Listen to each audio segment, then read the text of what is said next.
To all my black entrepreneurs, we gotta do better, y'all. So tune in to the Entrepreneurship podcast, where we help build better black businesses.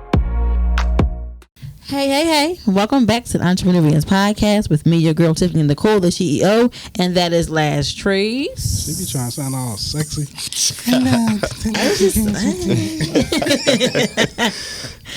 What up, y'all? And we are back with Mr. Brandon Sykes of Black is Wealth. Yes. Mm-hmm. And we are talking tips, tricks, and resources. So, Brandon, let us know what you got.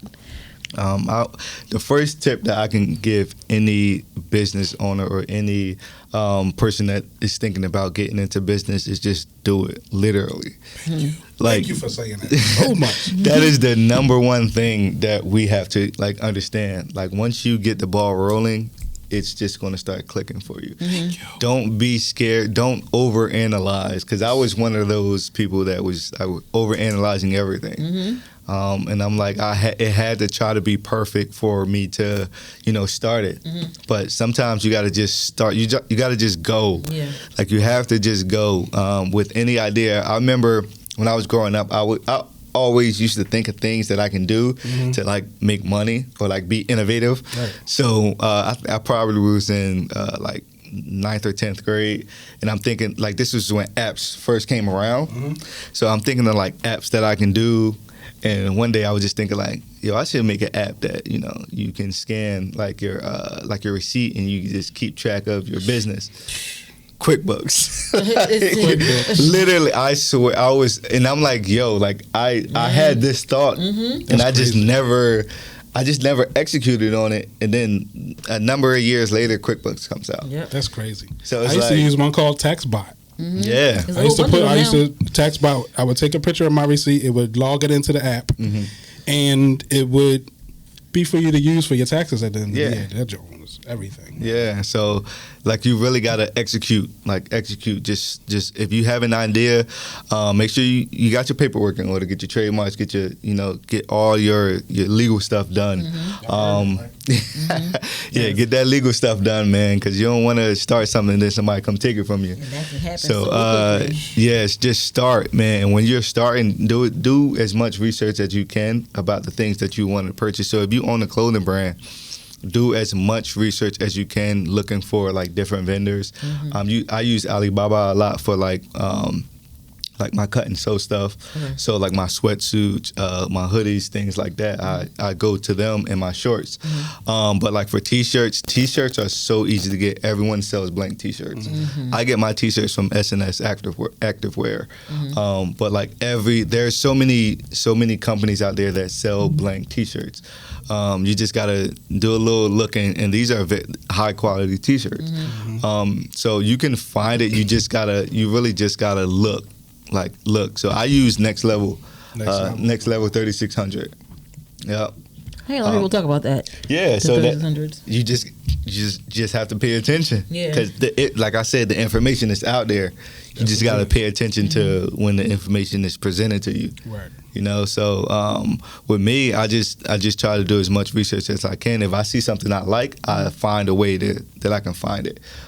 So I go on Alibaba, type in what I like, type in the designs or the style that I like, and there are thousands of people. My people are in Pakistan. Okay. There are thousands of people in Pakistan that you can get your stuff from. So I just I do all my research. I always thought Alibaba was straight from China. I didn't know it was they're Pakistan. all over. Yeah. For real, for whatever reason, I always thought all that stuff came from China. Nah. Them AliExpress and Alibaba. Oh, China. Yes, okay, cool. I think it's a Chinese-owned company, but they a lot of their stuff do come from China and Pakistan. Pakistan is a hub for black-owned, not black-owned, clothing brands in general.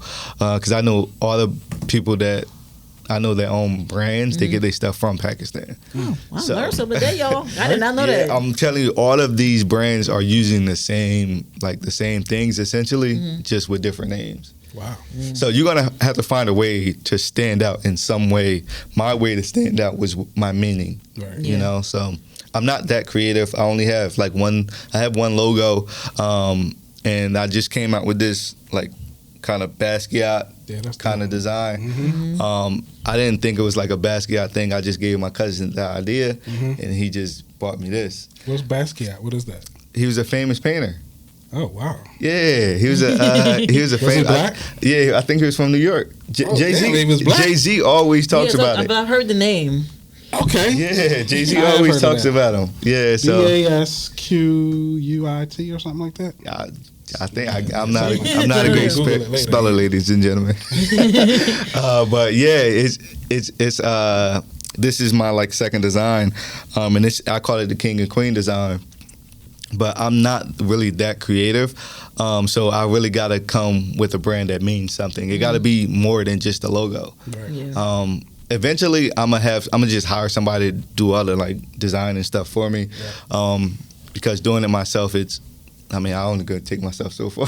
So I'm a simple person, man. I like simple things. So simplicity works, man. Yeah. It does. Especially with branding. Especially with branding, simplicity is very important with branding, because sometimes when you're trying to design a logo or some kind of brand, you know, your mind might take you too far, and you got to simplify it to make it very memorable. You know, something easy to look at. But yeah, simple is good.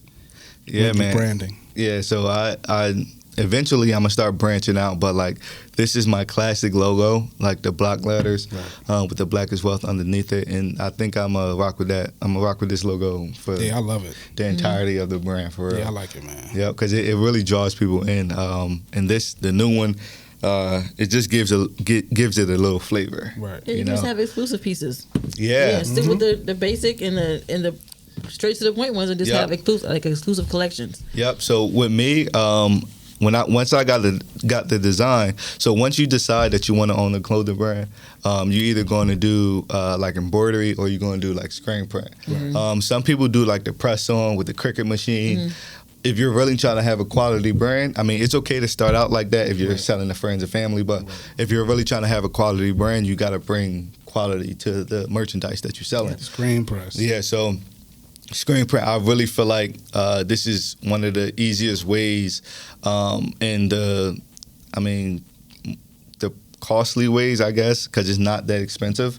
Now, screen print is where they lay like this tray down on the shirt, and there's paint on it. They put the paint or the ink, and then they spread it with this flat thing. Yep. So they lift it up, move it over to put the next. Maybe it's different letters or something else, or a different color. Yep.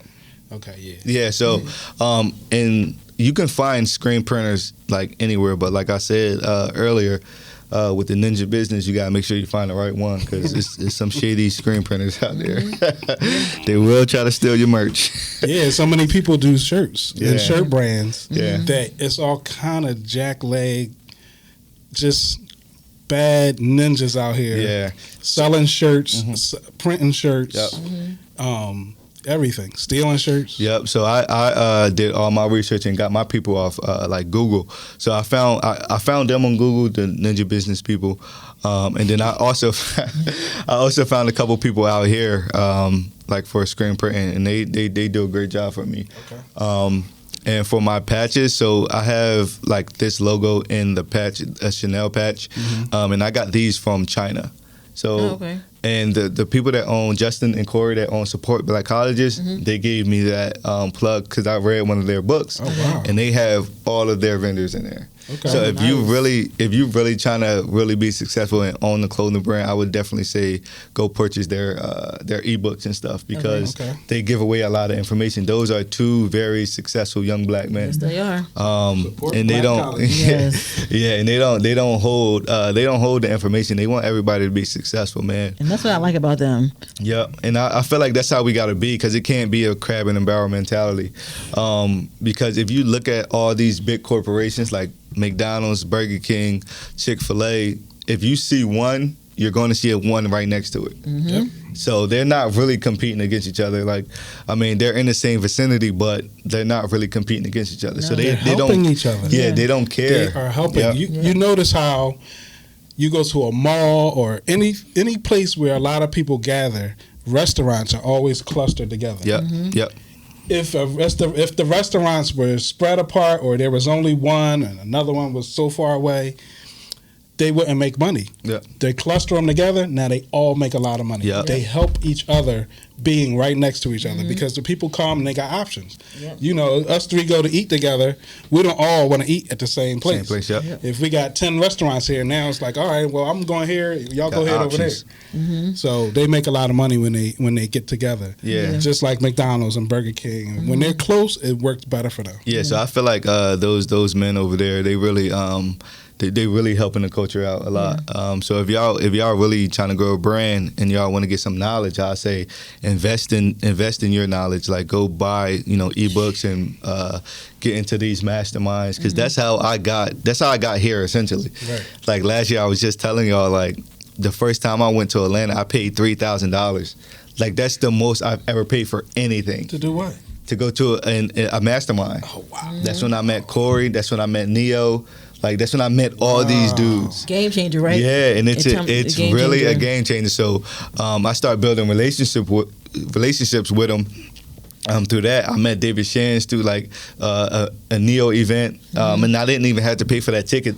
The event that I went to the second time because Neo bought my ticket. Oh, nice. Wow. So it was like, yeah. He does it a lot. Yeah, if he does. sees potential in you, he does it a whole lot. He's going to support, but you got to invest in yourself first.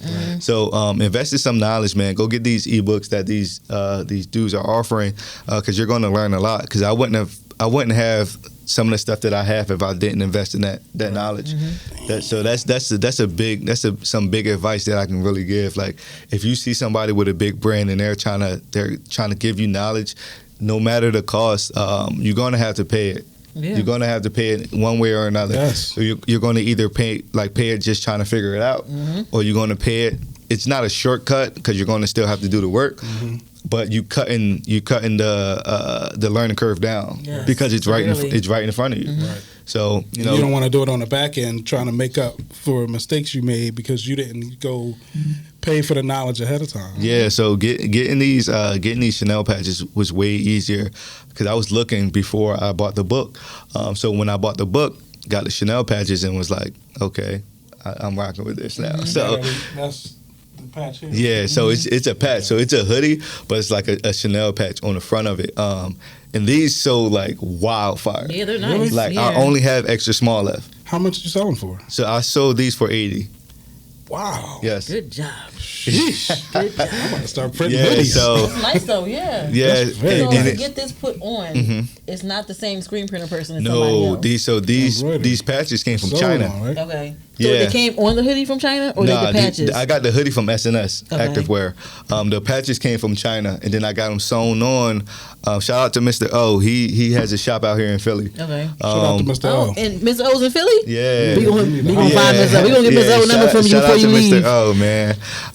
I think he does like a lot of like seamstress work. Okay. Do they call him seamstress? Yeah. Yeah. Okay. Yeah, he does a lot of like seamstress work. And yeah, he does great work, man. And just Googling like these people, like you really gonna have to do your research if you really want to get quality stuff. Because this is like, this looked like Nike did it. Or It something. do. It looks really, really good. Yeah. So he good, did man. a good job, man. But yeah, you gotta really do your due diligence and do the work and do your And research. I'm happy that the fact that this hoodie costs $8 and you only got extra smalls left. Yeah, Like yo, that's dope. it's crazy because I did the photo shoot myself. Like if y'all follow me on Instagram, y'all can scroll down to when these hoodies first dropped, and like the photos that I took. Like I'm from Trenton, I did the photo shoot downtown Trenton. Like I bought a camera, I did the photo shoot myself. I'm not that creative, but the photo shoot came out spectacular. Oh, wow. So that matters. So once I started selling them, like they sold out like so fast. good. So I do have more patches, just like the inverted colors. So Okay. the front is Oh. black and the back is white. Nice. So I need to figure out what I want to do with that. But stay tuned, it's coming soon. I need me a Stay pink tuned, one. y'all. I need a pink hoodie with the inverted. Yes. Yeah, Special order. Yeah, I definitely need a hoodie. Yeah. Yeah, so I definitely need a hoodie. when you I'm get black, quality stuff though, like people are going to pay. Like I'm not trying to charge. I'm not trying to really build the like high luxury brand, because I know we may buy that in the culture, but like that's not where we live at.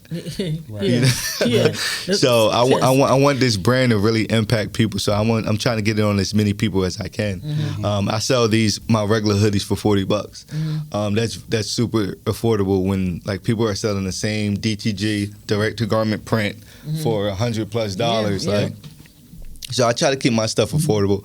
With the patches, I just felt like they were a next level quality.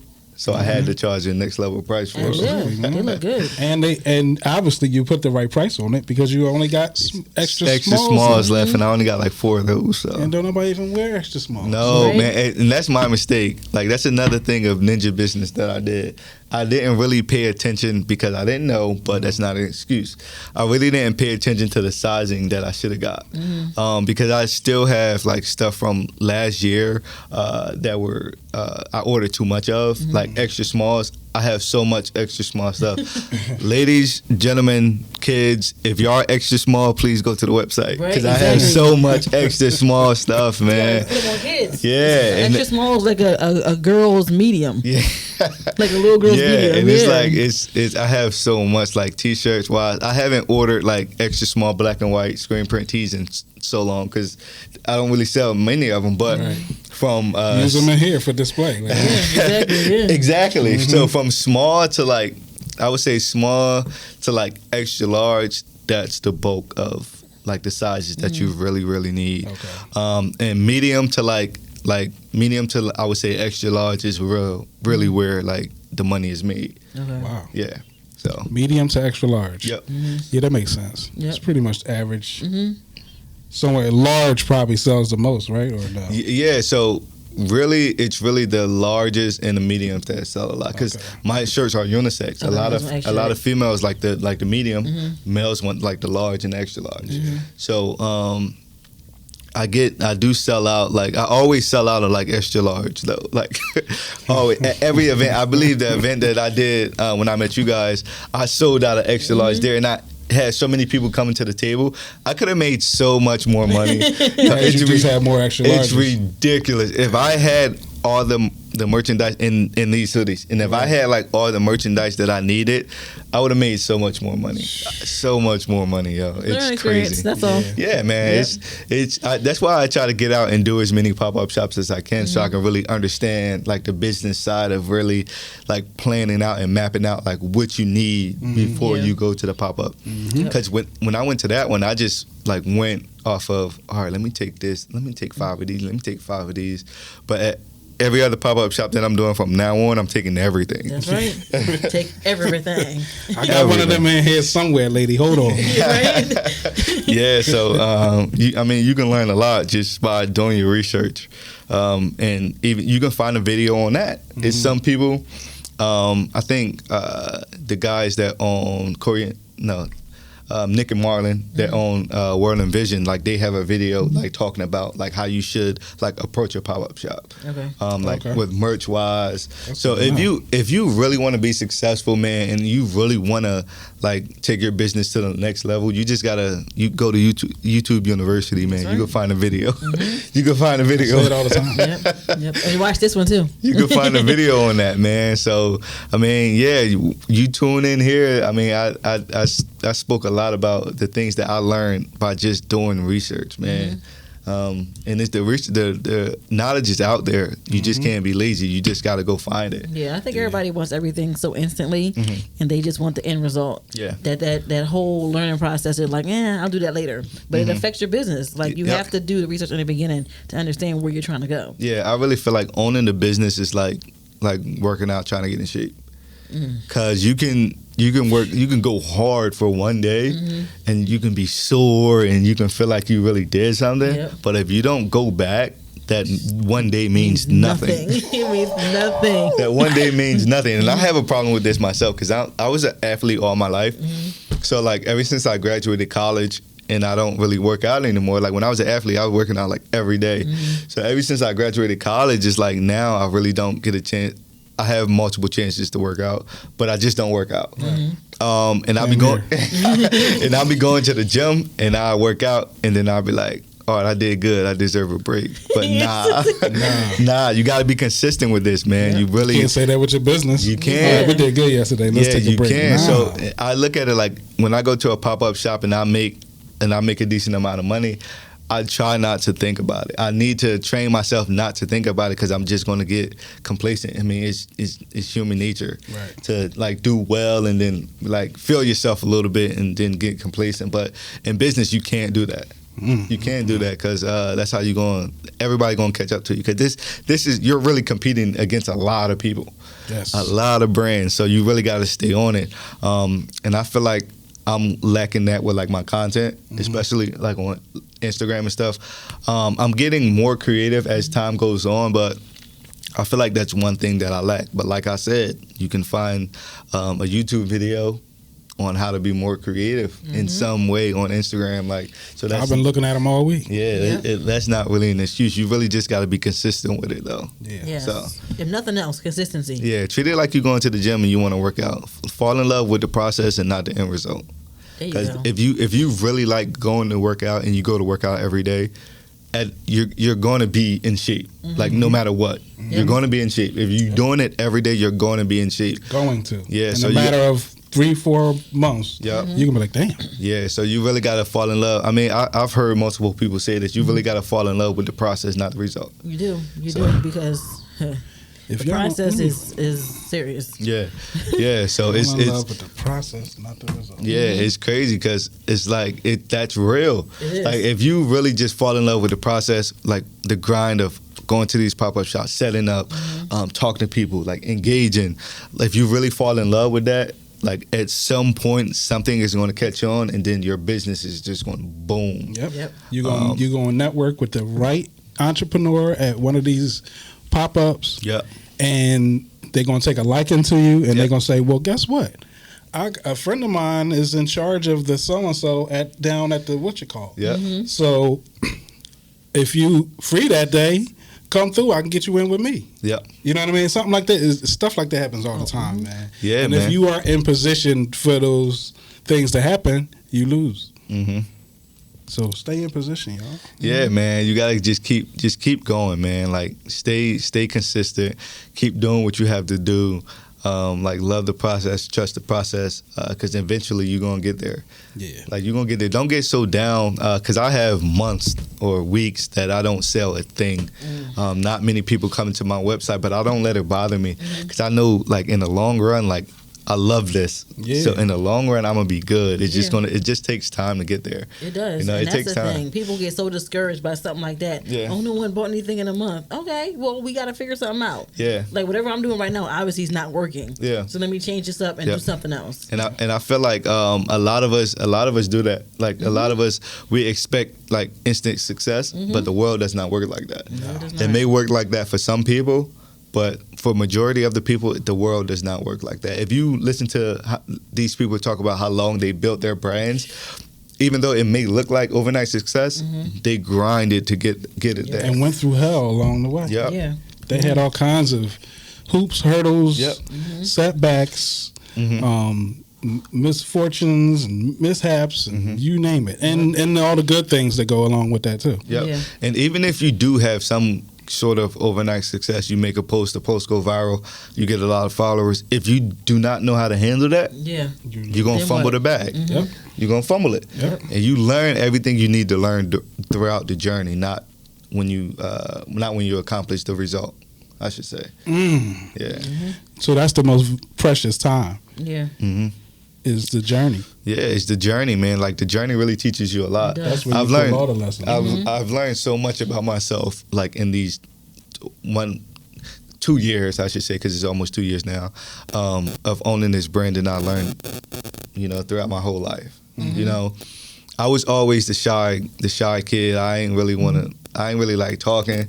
You feel me? So it was like when I started the brand, it was like, yo, you gotta talk. Yeah. Yeah. You are the brand. Like you have no choice but to Yes. talk. So everybody gonna be looking right at you when you stand in front of that table saying, "Buy my shirts." yeah, and it's like I evolved because I became personable. Like I like to talk. I like to interact with people now. So it's like it makes me feel good, and I was missing that because I wasn't like, I was standoffish a little bit. Like I stuck to my circle, and that's all who I really like interacted with.